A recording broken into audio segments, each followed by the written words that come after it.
Hayi Mshumayeli. Hey utshalo ushembe kabusha. Uyakwazi ngathi unyazi bangiqala ukuzwa ngalo uthi uThixo. Hey. Hayi thokozana. Awusephe manje. Ngiyakhetha inkosi enkulu yakithi ephuma kaManazareth. Ngibonga ithuba enginikwa lona njengalesikhathi samanje. Ngizokhuluma ngosuku olukhulu lalensizwe uMakhosonke.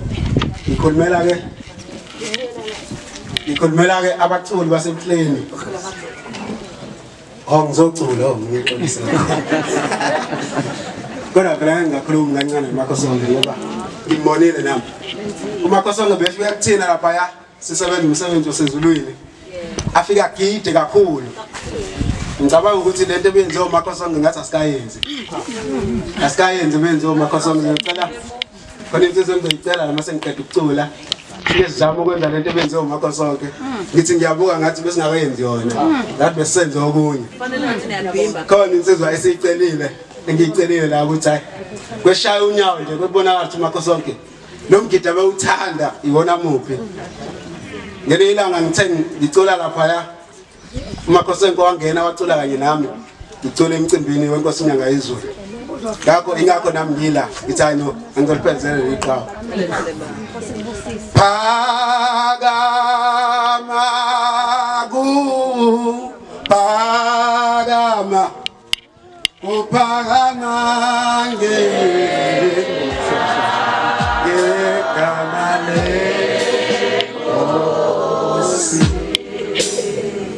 lenkosi lenkosi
kunabantu bebebuza ukuthi udla kanjani ngesitsha esikade sidla umakho sonke. Kunabantu bebebuza ukuthi udla kanjani ngesipuni esikade sidla umakho sonke. Kodwa ngizile kuthi ubaba uphuze nomakho sonke kongabandela lutho. Asike lento yokuthi sithi masibona abantu bese simjaje umuntu. Awumthandi wadala wena. Ngicela insizwa kaKhumalo, buya baba Khumalo. Ingoma nje yomgidi, hayi ingoma engathi umgidi eyodwa. Gidela umakho sonke, isukume insizwa gidela umakho sonke. Ngoba konke engathi ngiyibuka, umakho sonke washona ngomhla ka-13 kusuke kusukulane. Mama. Namhlanje umhla kabani? 22. Usuku loba. Okay. Let's go. Oh, yes, kubona.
athi ngeli nyanga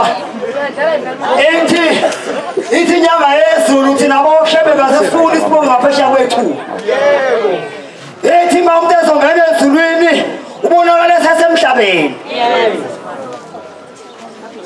hayi ngizocela amashaba athathe bepha ngoba kahle kahle kade beqedile kodwa sesibathetha ayinandi inkonzo yehlula abathi ukuspoilela kancane njengamanje ngizocela ukuthatha leli thuba bazongibonela obaba bami abashumayeli benkosi ngoba inhlabathi ziyagqibana njengamanje ukhona ubaba uzalwa kaMakhosora ngibe kumvakeli bese ngithukile ngibona abavakeli bebithatha abavakeli bathawa abantu abanye kanti ngenhlanhla ujawu futhi usikhumbula futhi ke ijazi likaMakhosoke lokuvakeli nami ngiyalithatha ukuthi bebafuna phela abanye ngizocela leli thuba abantwana bahle basezulwini ukulisa kubaba wethu ubaba umvangeli ngoba uze kuzakwabo inkinga kuMakhosoke kube umvangeli ababe umfundisi abamshuka nawo kunemshado umuntu osethi uyabuza umthetho uyathanda na abuye iphoyisa futhi nje la bekuhlobo lwethi abashaya yonke ingubo hey bemfisa abafowethu sifunde ukuthi akekho umuntu ongathandwa ushaya uyabona umuntu ongamthandi wena ilokho emamthanda kakhulu senzokwathala ngezathi ngelinye ilanga ngiyayithanda le ndaba kunqonqoza umuntu emini kuvela insizwa emnyango bayivela kuvela umuntu ufaka isudete nje uphethe ibhuku uthi ngiyabikelela njengoba ngila mina ngingilozi yokufa bonke abantu abahamba emhlabeni balandwa yini njengamanje ebhuku ngiliphethe igama lakhe ngililandile ithi ke lensizwa awufike kahle umuntu kaNkulunkulu ngicela ukwenza isidlo sasemini ngicela ukungena sibamba umoya mase siqedile bese wenza umsebenzi wakho kanqabile uqaba wasebengena endlini laba bantu wesemphakela amaplate amabili nalensizwa nokufa badla baqeda wasevula efriji wakhipha isiphuzo esipanda kahle badla baqeda uthi seyisuthi lensizwa ingelozi yokufa ithi yazi njengoba sengisuthi kanjena ngathi ngathi ucambalala wesemnikeza indawo ucambalala lona uthe bese qabalele wesosinyobuthongo yayisisuka lensizwe elandiwe yayisinyonyo bathatha ibhuku lale ndoda elandile mayiliphenya igama liphezulu layo yayisithatha ipeni yayicisha yayisilibhala egcineni kwebhuku yalala lensizwa nokufa mayiphaphama ibuka isikhathi awusikhathi kanjena hawu ngiyaqala mina mangilanda umuntu ngiphatheke kahle kanje mina mangilanda umuntu ngifuna umuntu nje ngiphakelwa umuntu ngicela ukushintsha-ke manje idirection yebhuku ngicela uqale ekugcineni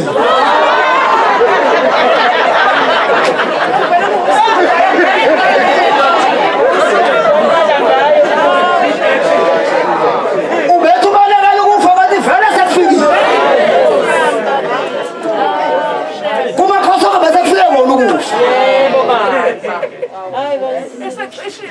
esaqishile wathi ngicala ekugcineni kwebhuku waqala ngoba isikhathi masesifikile ebhela kamthembu siyafika kuphela ingozi funa ukuthi safika kuphi hey ngiyamdabukela umuntu ofe eqabele noshembe hey ngisole umuntu ofe eqabele noshembe ngoba esuka manje uMakhosoke usuku lesithathu ufike lonyazini amukho umuntu sayakubeka ngaphandle konyazi asimazi ungwebela thina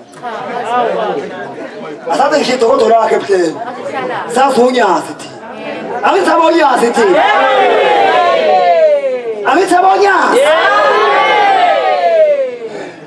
sikhuluma ngoNkulunkulu ngelanga umama ofonela udadewabo uJulayi ebuhleni kweMaritzburg uthi sisi ingane umzukulu wami usegunyini leto mshini ivule le nto unenyanga ezisithupha ngicela ukuphuphela ngibike enkosini uthi lo mama mangifika onyazini ngiyibika indaba yathi landa amafutha yafaka imina emibili wathi iphuthuma manje ugibela ufika eMaritzburg esibhedlela unika udadewenu uthi akakhothisa umzukulu amafutha uthi lo mama ngagibela bangifike eMaritzburg uwana ngihlele eMaritzburg uthi wayese udadewethu ngamnikela amafutha wayese ikhoti isingane ngakusasa ekuseni wayithatha udokotela uyisake esingane mayebuya nayo uthi ngiyadischarge mama hamba nengane ekhaya uthi mama ngizohamba kanjani nengane ekhaya ngiyayibona enalithi iphumile entanyeni uthi udokotela uzohlala kanjani engane esibhedlela ngoba ngangisayiboni nalithi